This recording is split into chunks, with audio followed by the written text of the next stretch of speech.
Ladies and gentlemen, welcome to your final destination. Please remain seated with your seatbelts fastened until the seatbelt sign is off. Be careful when opening overhead bins as items may have shifted.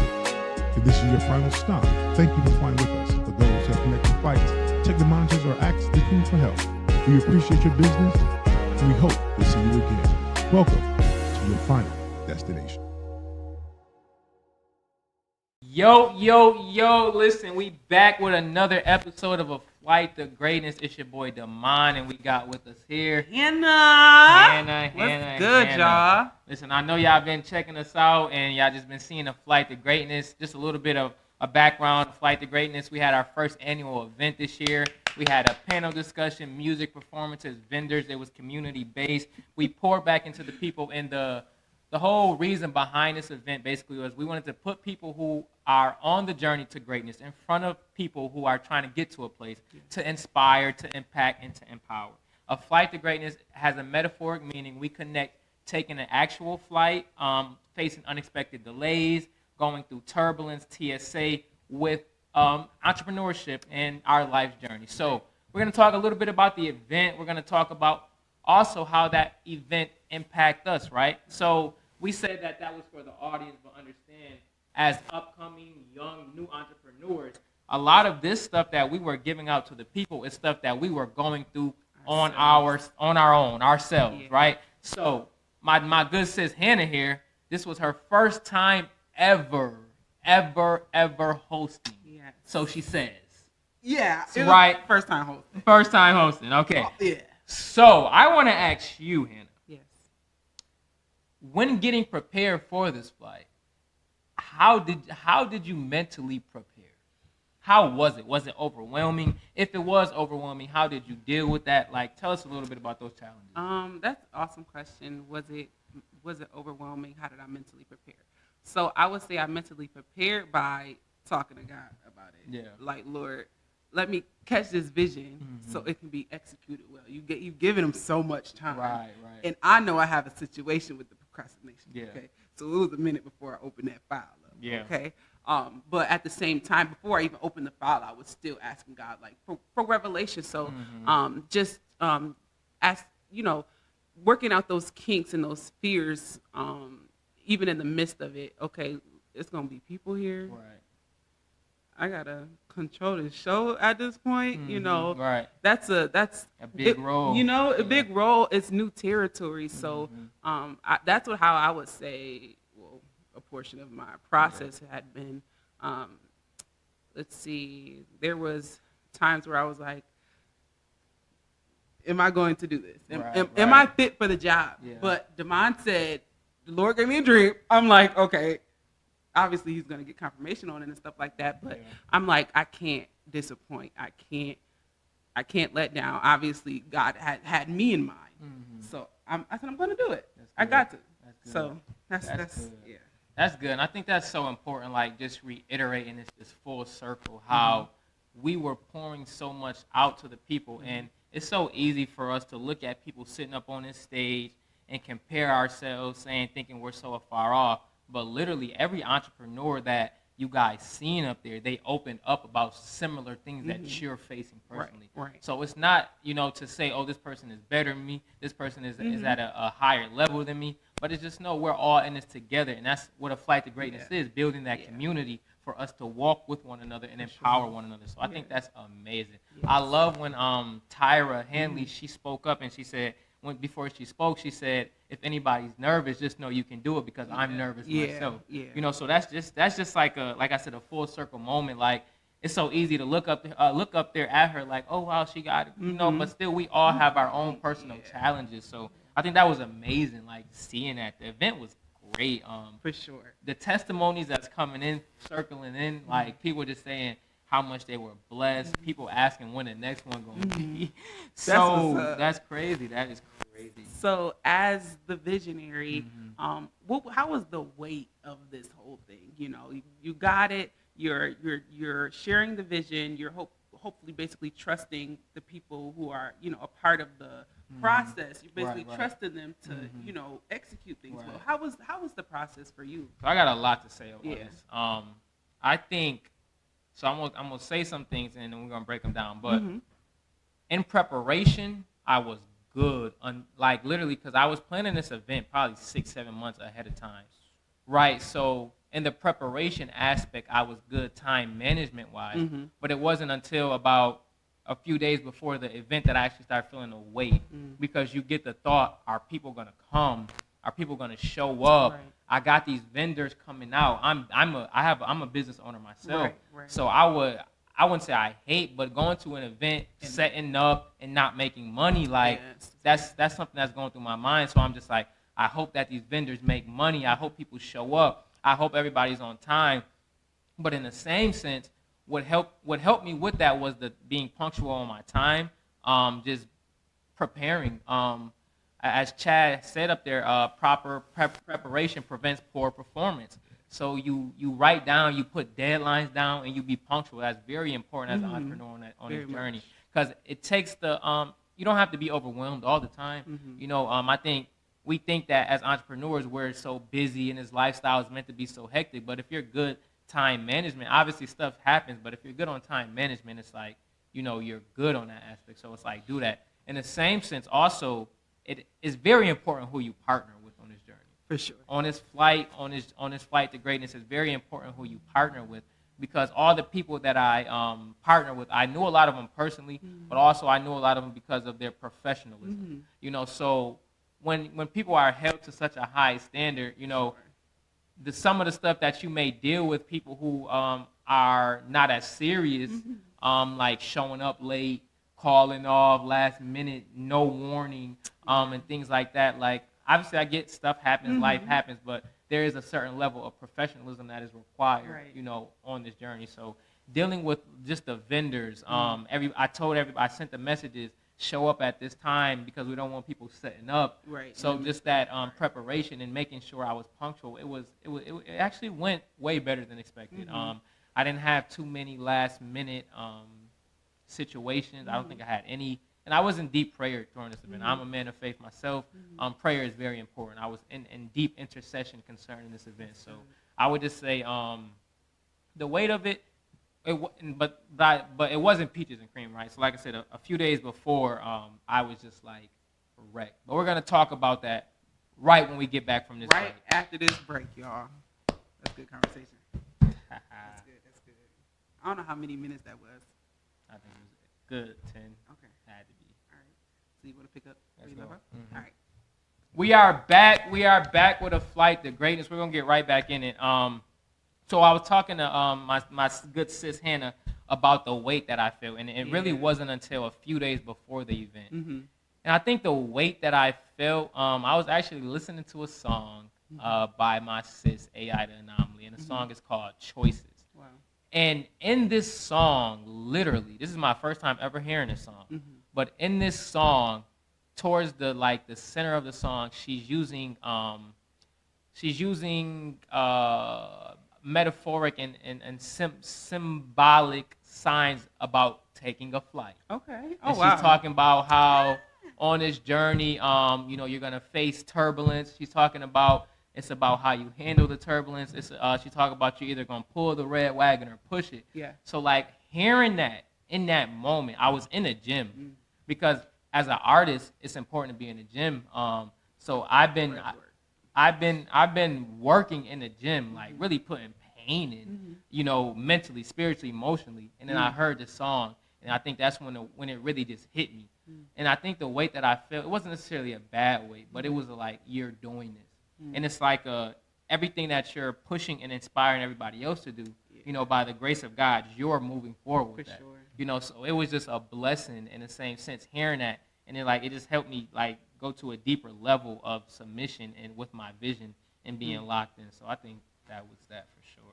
That's what's up, man. Yeah. Because I'm sorry, but you talk about that breath work as an artist. Yeah.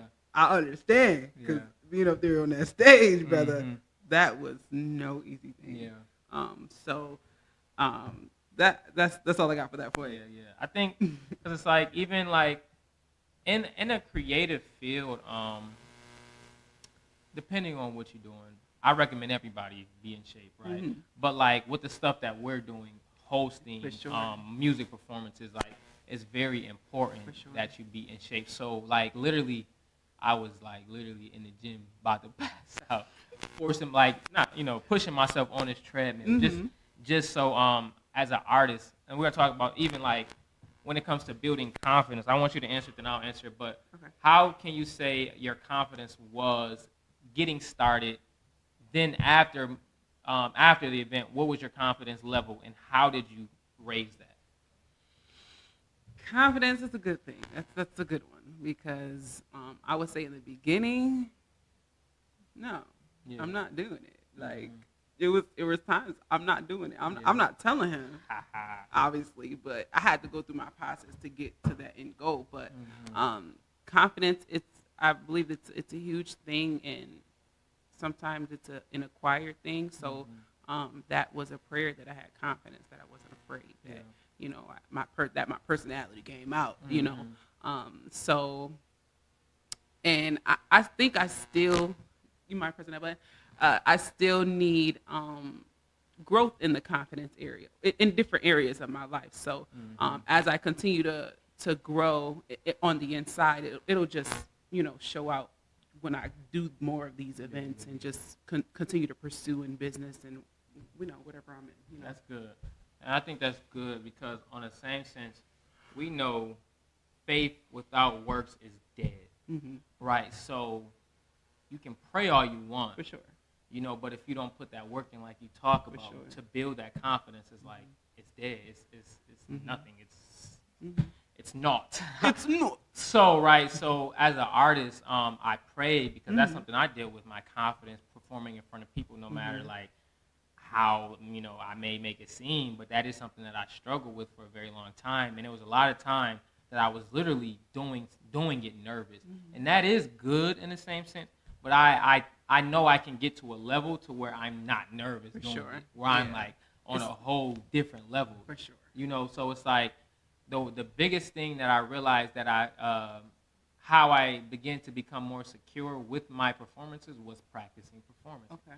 And I actually went to an event where a Bills player was talking, and they asked him how does he prepare for a game, and he said before the game, he literally closes his eyes and he envisions himself on the field in front of the people. He scopes the field out. Now he's using his creativity that God has given him. He envisioning the venue, the fans screaming. He's envisioning all of this, right? And he says so once he gets on the field the next day, it's not a foreign thing to him. Oh wow.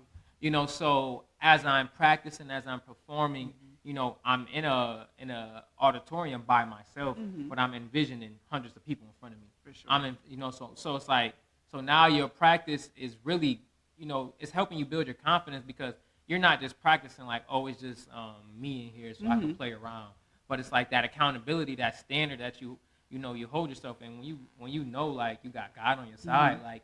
And God is not just God has many different characteristics, but He is a coach.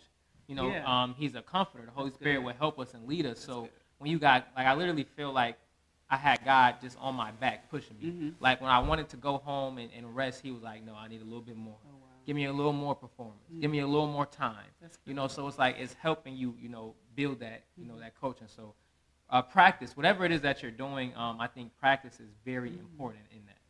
Yeah, that's awesome. And as you had said that, you can pray all you want, but what were the steps, right? And you shared those steps. So I remember that you was like, all right, you ready to practice? Get some runs, and I'm like, yeah. So in that process, it was like it was a shift. I'm on the stage. The only person in the auditorium is mine. Right. Out here. As awkward as it can get. It was weird, but it was like, okay, building my confidence, I have to get this thing out. Yes. But I'm excited at the same time. I became more excited when I began to practice. Yes. It became more real for me. It became it made me want to do it. It gave me a love for it. So to pursue and accomplish and execute the vision. I was up there like just screaming, but I'm excited. Like, right. Being free, So that's awesome. And that's good because even like a lot of the panelists, they talked about doing it afraid, but doing it afraid is an action. They're not saying you have to stay afraid. they're not saying every time you show up, be afraid. You know, they're saying to begin, start, do it afraid. That's gonna, you know, that's that first step, that baby step. You know, you're doing it afraid. But as you, you know, get more experience, as you, you know, get more familiar with whatever it is that you're doing, if that's arts, if whatever that may be, you know, you begin to become more confident. Yes. I was at a casting call yesterday with my brother, and you know, he's trying to get into modeling, and you can tell he's very new. It's his first time, but they spoke some life into him. They said just because, you know, you showed, we can tell that you're nervous, but you showed up, that was enough, you know. But now I told him, like, now, because what he was saying basically was like he gets nervous with a lot of eyes on him, right? But that's how I understand that. But when you know you're good at something, you don't care about how many eyes are on you. If you know you're good at something, you want everybody eyes on you. Right. You know, so it's like that, building that confidence is so important. For sure. You know, with whatever it is that you're doing, for sure. Yes. So we will be right back. Conversation is good. We is on this flight, going through the process of this event that we had, and we're just carrying it. Okay? Dissecting, okay. You know what I'm saying? So we'll see you in a minute after this commercial break. Menthol is not just a flavor. It's a manipulative way for big tobacco to target, attract, and addict Black Americans. Tobacco companies aggressively market menthol products using elements of Black culture, putting more products on shelves in Black communities and making them cheaper. And it's not just an injustice, it's killing us. Smoking-related illnesses are the #1 cause of death in the African American community. Help us fight this injustice at notjustmenthol.org.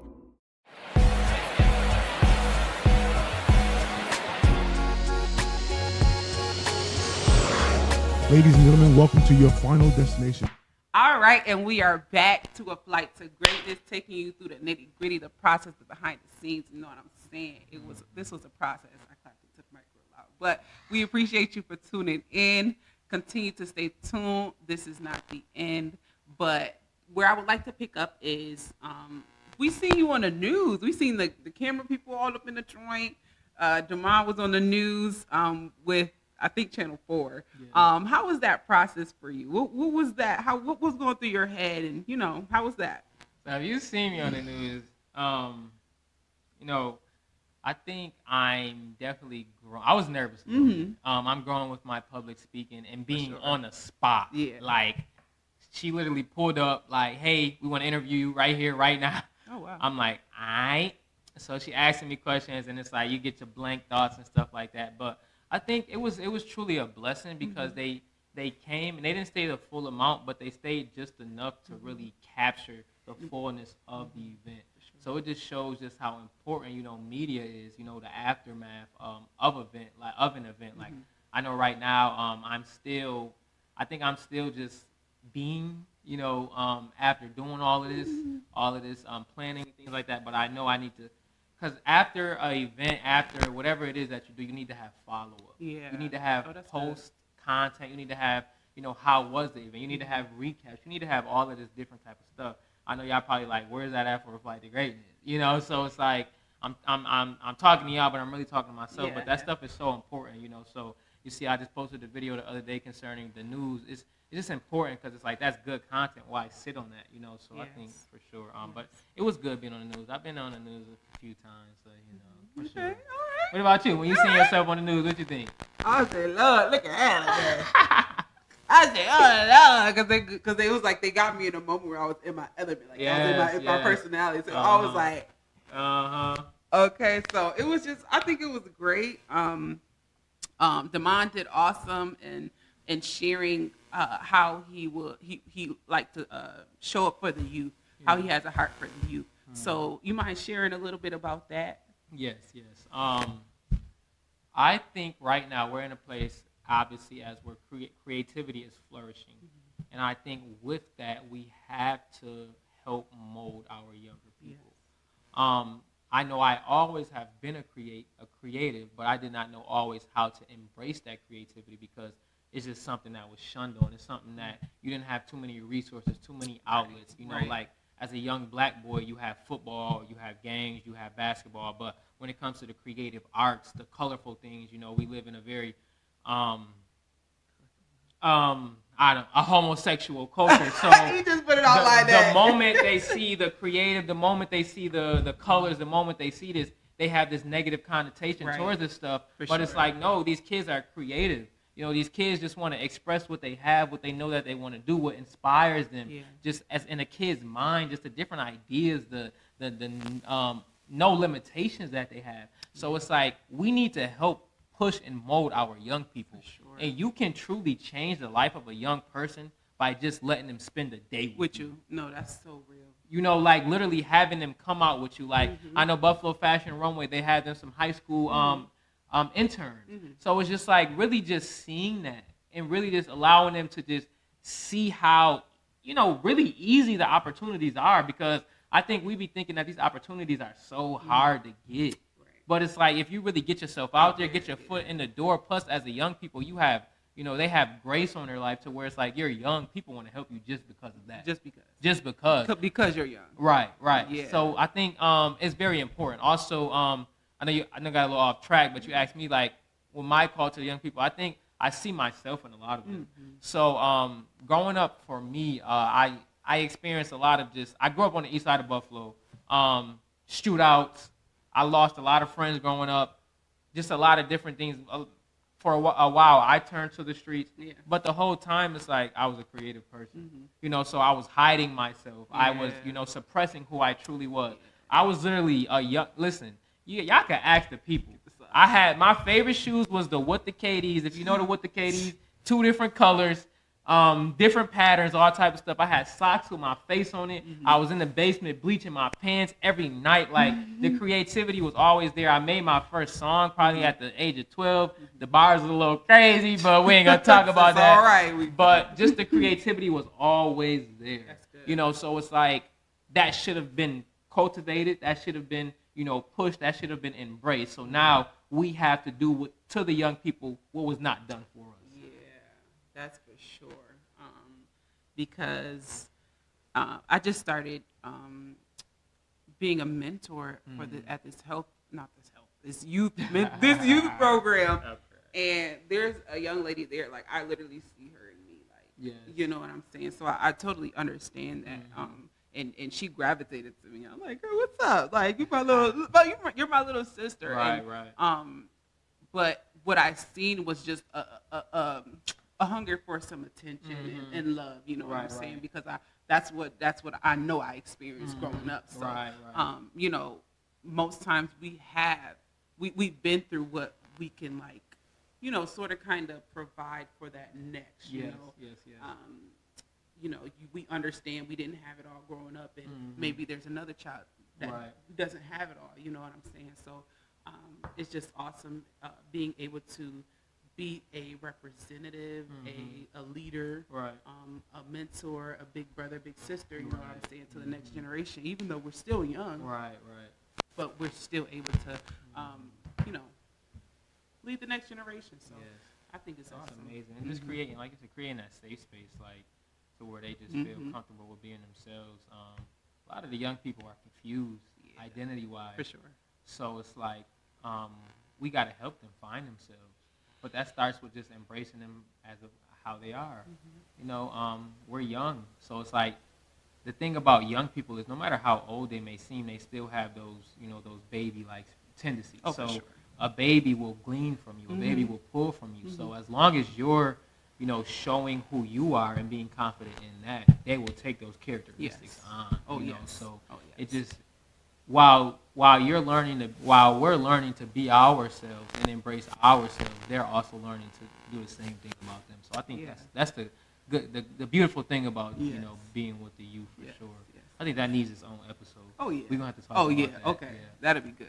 Have some young people come up here. That'd be awesome for sure. Yo, we could talk about the youth Young Flight.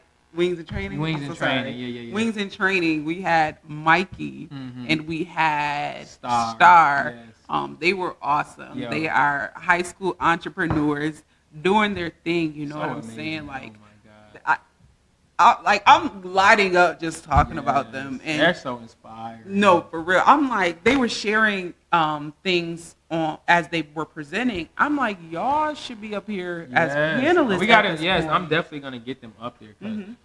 just like the maturity, For sure. the articulation, bro, It was crazy. was crazy. It was crazy. I never seen 17-year-olds speak that well. Crazy. Like, I'm still learning. I'm like, what? It's like, yo, and then like literally seeing what they're both creative, they're both professional, well-rounded. They both mention their faith, their relationship with Jesus, and just like seeing that in the young people, bro. Like, that's a blessing. Yes. So I'm just so glad that we were able to have, those two individuals, Mikey Hunley and Star Lewis, come Yes. up there. And it's so crazy how I met them both Yeah. at the same event. And I didn't think nothing of it. But Mikey, it was at Artist Fleet by Buffalo Fashion Week. I was vending there. Mikey came up to me and he was like, he wanted to buy a shirt, but he told me a little about what he was doing. He said he wanted to connect, but he was just like fresh out there. Yeah. Literally, like within the next few months, I see this man Mikey everywhere. It's crazy. Putting work. Shout out to Mikey. Shout out Mikey. And then I met Star at the same event. Okay. Her brother Jamal. Yeah, he he's was cool with people. her.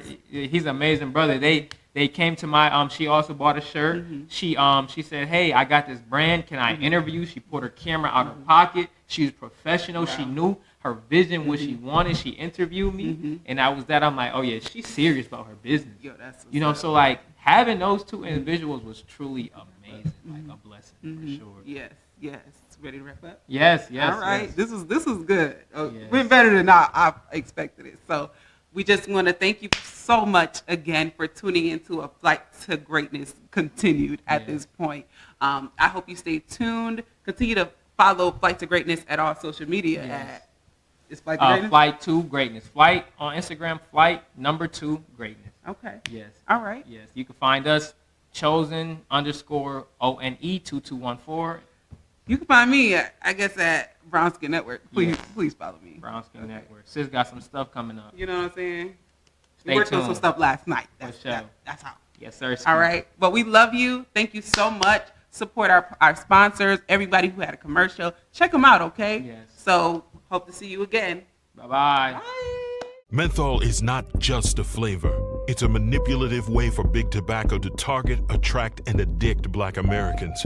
Tobacco companies aggressively market menthol products using elements of Black culture, putting more products on shelves in Black communities and making them cheaper. And it's not just an injustice, it's killing us. Smoking-related illnesses are the #1 cause of death in the African American community. Help us fight this injustice at notjustmenthol.org.